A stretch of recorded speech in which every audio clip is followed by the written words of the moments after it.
I'm very pleased to be here today. A lot of smiling faces and an excellent high-energy group, right, with lots of questions when we finish here. First of all, I know I was asked to talk to autonomous vehicles and autonomous future, but what I will talk about is the rapid change taking place in the industry, because you really can't separate a number of different aspects of what is happening in the automotive front, as Nicholas somewhat covered. I would be remiss if I didn't start by saying that over the past 100 years, the auto industry has seen a great deal of change. But I think you would have to go back to the rise of the horseless carriage to actually see a time when there's as much change that occurred as what we are facing today. From a GM perspective, Sam McLaughlin, who was our founder, transformed his horse carriage company in 1908 to a horseless carriage company.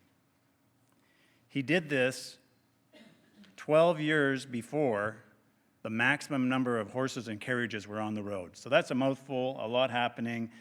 And what I'm saying is there was a huge change, but it took a vision and it took some significant people taking some chances to make that change to where we moved into motorized automobiles.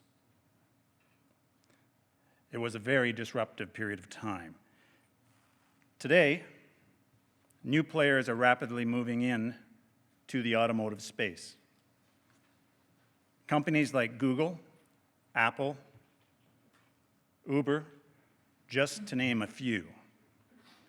I believe these are just the early wins of change, and that we will see a lot more that step forward. Some have called it the fourth industrial revolution. Others are calling it the Internet of Everything. At GM, and Internet of Everything is almost overused, but at GM, we look to the future and we see an auto sector that is electric, connected, autonomous, and part of the sharing economy.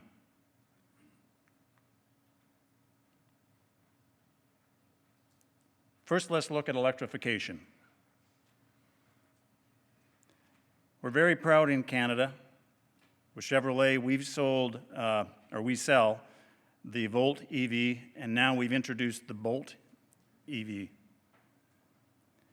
The latter is now up to a range of almost 400 kilometers. So it becomes a useful vehicle. It's at that range at a price that people could afford with some provincial incentive going with it. So it's finally to what could be a user interface that can help it grow. The aside to that is infrastructure. Infrastructure now is working feverishly to try to keep up with the electric vehicle expansion. So the reason I speak to electric vehicles is that we will see the same kind of change as we move into the ultimate goal with autonomous or vehicle-to-vehicle communication type vehicles. Secondly, the reason I bring up electrification is that you will notice when you look at those vehicles out on the roads being tested for autonomous, the majority of them are electric. There's a reason for that. The reason is, number one, the electrical architecture blends well with all the additional technology that we are implementing. But secondly, it also has a great source of electric power on board. So electrification remains important to the autonomous roadway. The second trend, the connected car, is sometimes we know a great deal about. It's something that we know a great deal about as our cars have been connected with OnStar for over 20 years. Increasingly, new car buyers expect their car to be a mobile device. They expect to be able to pick up their phone and start their car, to lock their car, to unlock their car, to be able to know the maintenance requirements on their vehicles.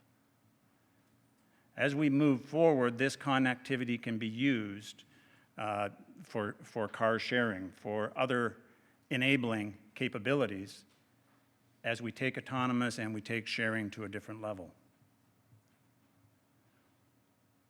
Mobility is fast becoming a function of smartphone apps as much as the mode of transportation we choose. Vehicle connectivity is also about entertainment, productivity, and taking the internet with you wherever you go. That's probably the last thing that any one of you wants to hear me say, all right? While driving. While driving, correct. But connectivity is also about safety. So for example, I can speak from our perspective. We were one of the first to integrate solutions like Apple CarPlay and Android Auto into the vehicles. This gives the ability to keep your hand on the wheels, keep your hand on the wheel, keep your eyes on the road while you're driving, and to have that important communication, which I'll admit is a slight compromise, but based on behavior on the roads today, it is a good compromise. It provides a safe solution. Finally, we get to autonomous. The more profound trend changing our industry is the arrival of autonomous driving.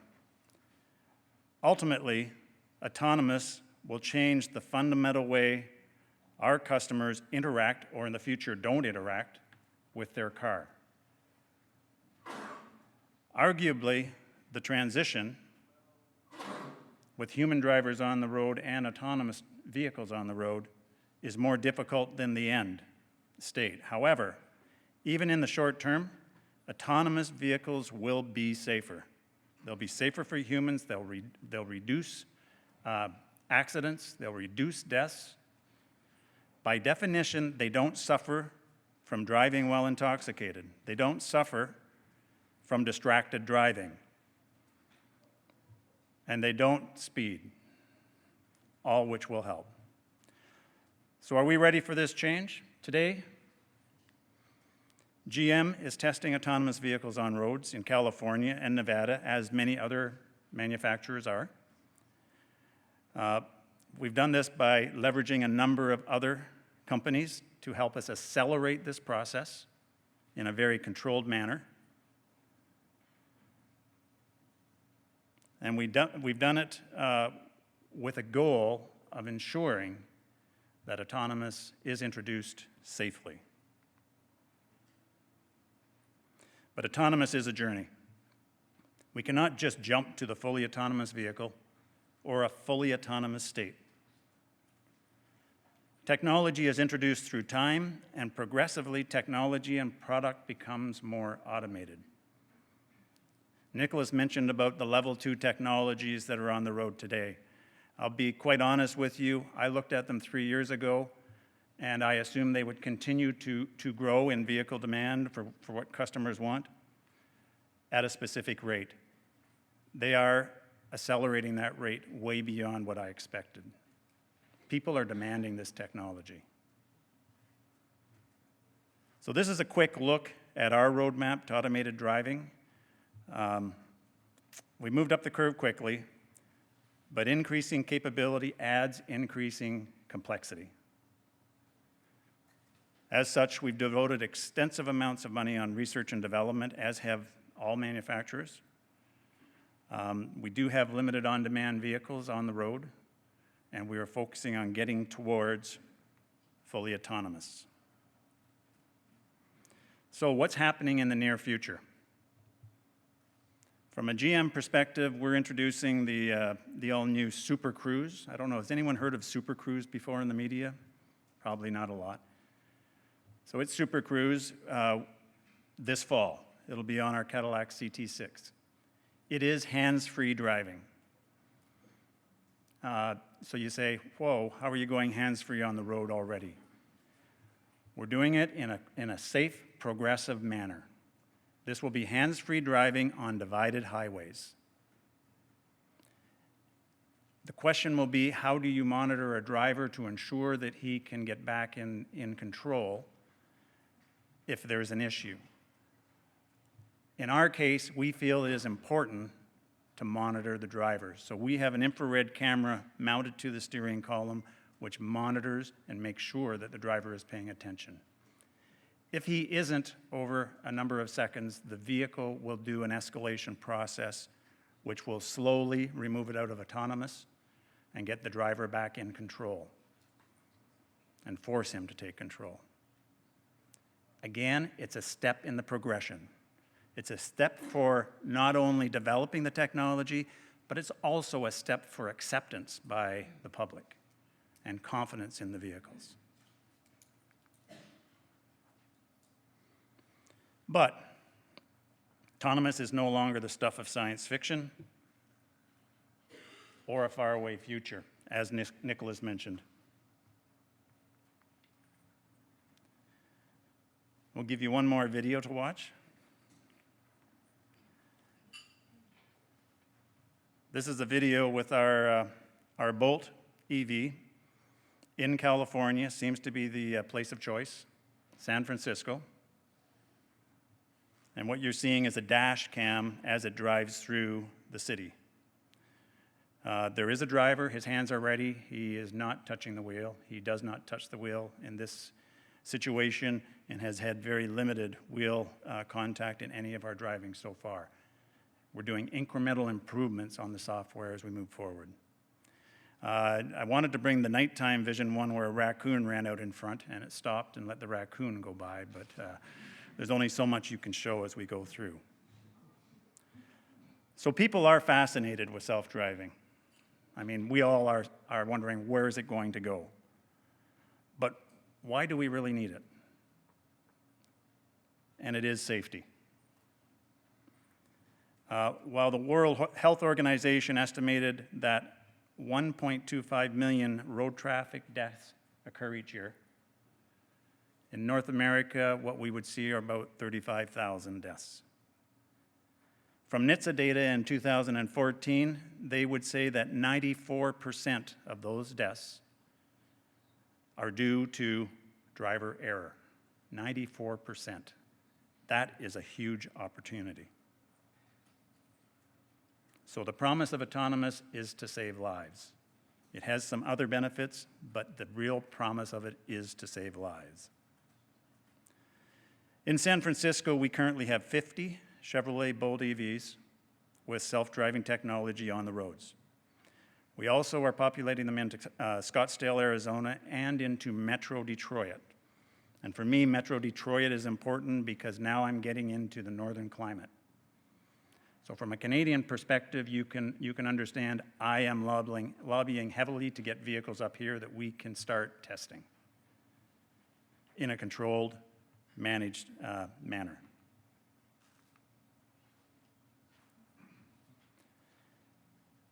As Nicholas also mentioned, autonomous in the manner that you're seeing testing today generally is not going to the ultimate goal. The ultimate goal is vehicle-to-vehicle, vehicle-to-infrastructure, and vehicle-to-person communications.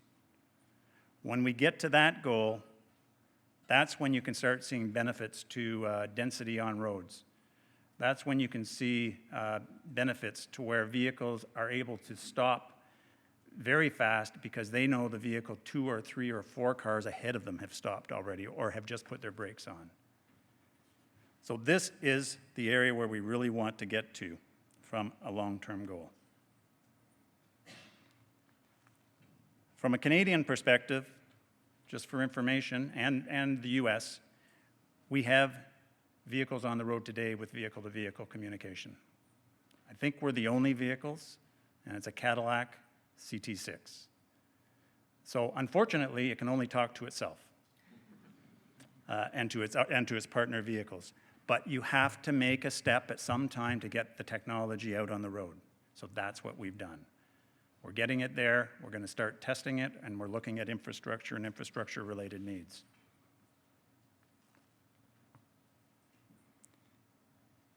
From a key component of smart policy, I'm just going to say very quickly what we believe, and we believe geographically bounded limits We believe vehicles that meet all safety requirements and laws. We believe that technology is to facilitate crash and emergency notification should be on those vehicles while you're testing. And we believe full manufacturer responsibility. We would argue that if you're an upstart, you probably should partner with someone who has the background from the history of the safety and the needs in an industry to support you while you develop that software. The final item, which I'm going to hit very quickly because I think I'm down to 30 seconds, is sharing.